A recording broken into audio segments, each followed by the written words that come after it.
Hey everyone, welcome back to the Crypto Trader Network. My name is Chris, and something a little bit different today. We are going to do a portfolio update at the end. We are actually going to start a new portfolio that I'd like you guys to join in on. So we'll kind of get those details at the end as well. We are, of course, doing our crypto giveaway for the month of June, which is going to be 100 USDT.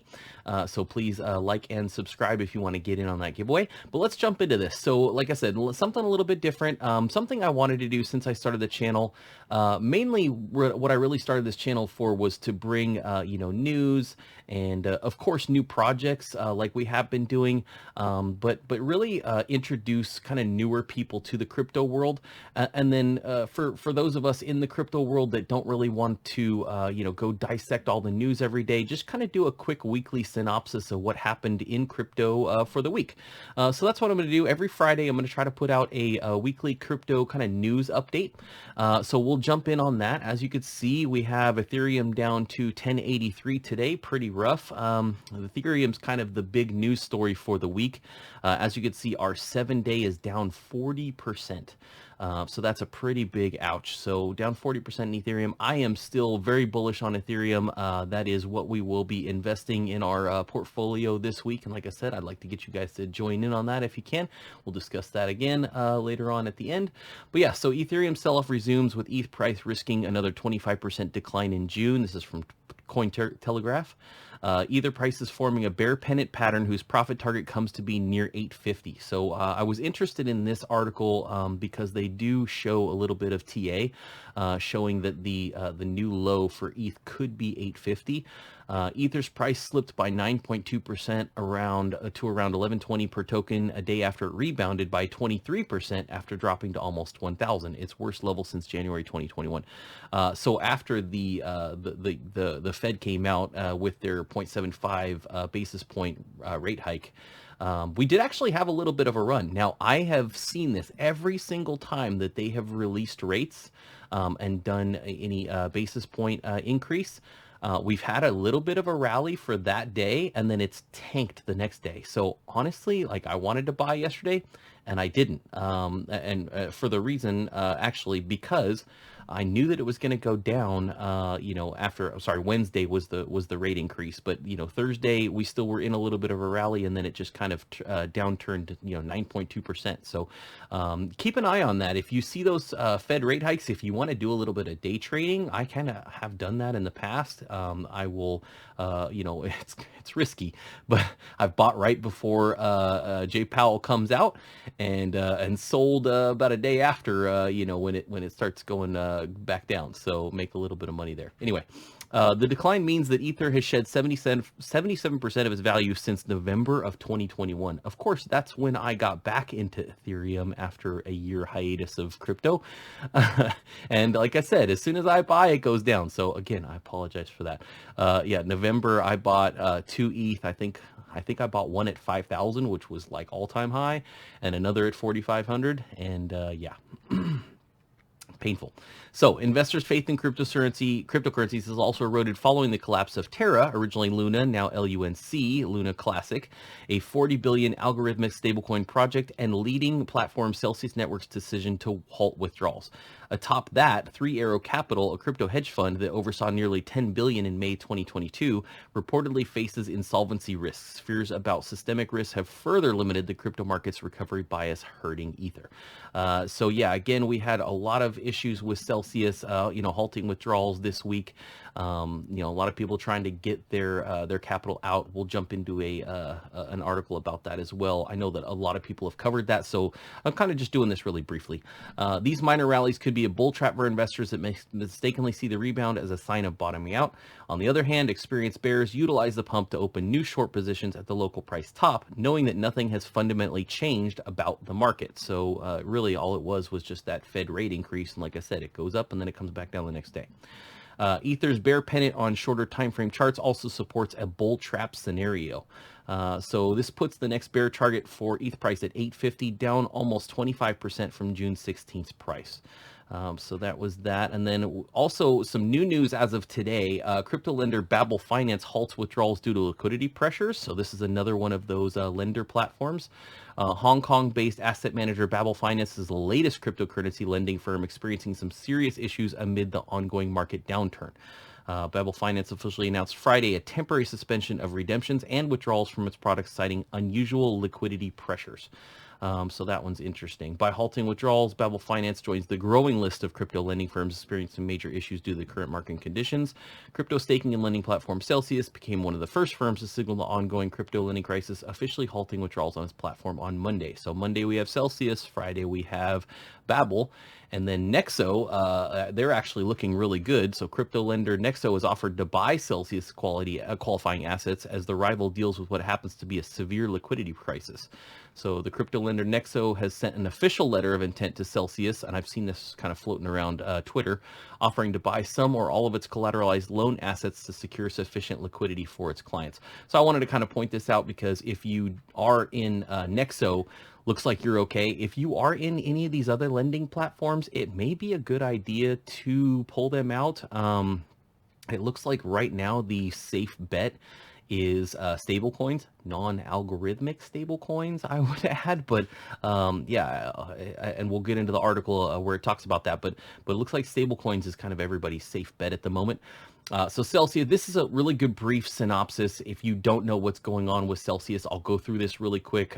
People have done 20-minute videos of this, but I'll shoot a timestamp in the section below if you want to skip ahead. But this is 1 to 2 minute synopsis of what's going on. Okay, Celsius, which is among the 3 biggest crypto lenders in the industry alongside Nexo and BlockFi, is dealing with what appears to be cash flow insolvency or a severe liquidity crisis that has left it unable to honor customers' withdrawals on time. The firm's business model involves borrowing crypto assets from typically smaller retail investors and lending them to institutional clients or using them in DeFi to generate high yields. It then redistributes part of the revenue it makes through lending back to its customers as a double-digit yields on crypto assets like Bitcoin and Ethereum, while retaining a smaller cut for itself as profit. So they were offering between like 7 to 17% in yields back if you staked your Ether with them, and obviously that that percentage of yield had to come from somewhere. I mean, normally you get between 4 to 7% staking Ether and Bitcoin anywhere else.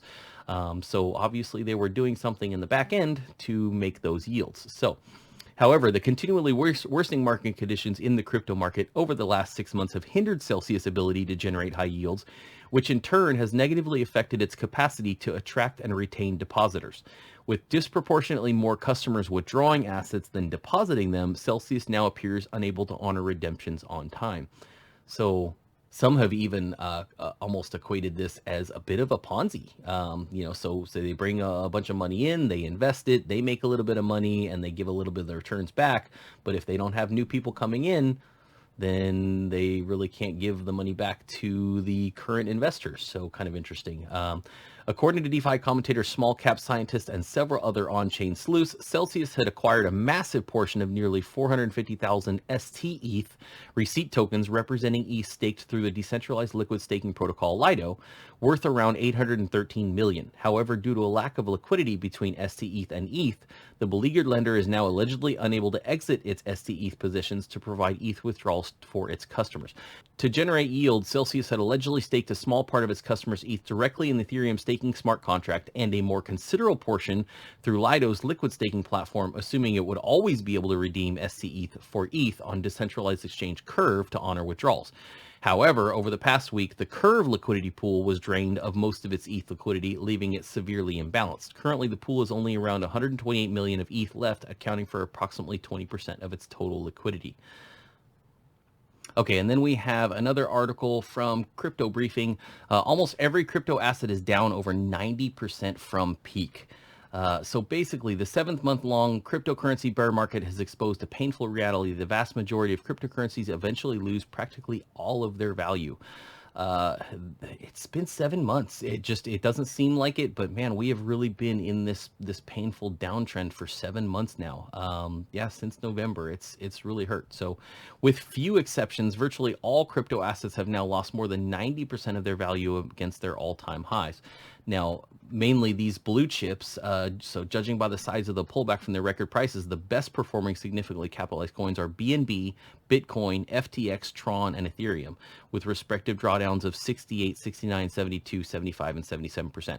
So the blue chips, top 10 cryptos, are losing a lot less than 90%. They're in the 70 to 77% range. So that's not nearly as bad as 90% down, but it still is rough. So the only asset class that hasn't suffered a significant drawdown in market capitalization is stablecoins. Despite the $18.6 billion blow-up of Terra's UST, the current total market capitalization of stablecoins is around $157.8 billion, not much lower than its record size and roughly $24 billion higher than the size of the largest smart contract platform on the market, Ethereum. This is especially interesting considering that a significant portion of stablecoins is issued as ERC20 tokens on the network. So stablecoins are still a really popular area to store wealth. They still give a lot of great yield. I have some stablecoins over on crypto.com, and because I have that Crypto.com, green or jade Visa card, I get 14%, yield on my stable coins over there. So, stable coins, are a great place to, store a little bit of money.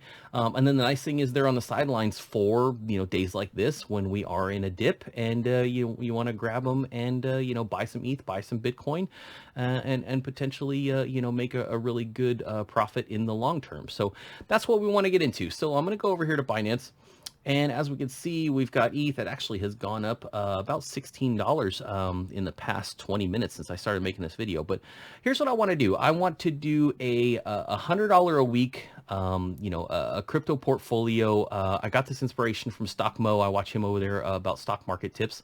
And I'd like to do it for the crypto community as well.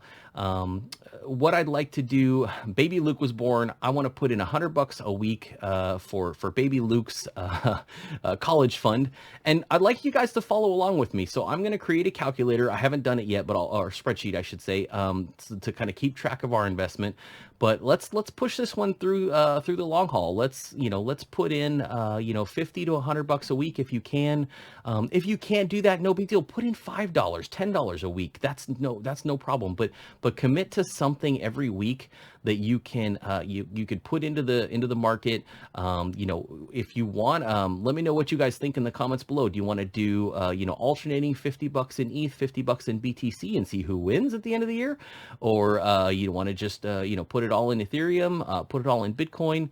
Let me know what you guys think. Maybe I'll post a poll in the in the community tab, and you guys can decide what you want to do. So, we can do that. I'm thinking maybe 50-50. Let's see who wins at the end of the year. So let's try it. 50-50, 50% in ETH and 50% in Bitcoin.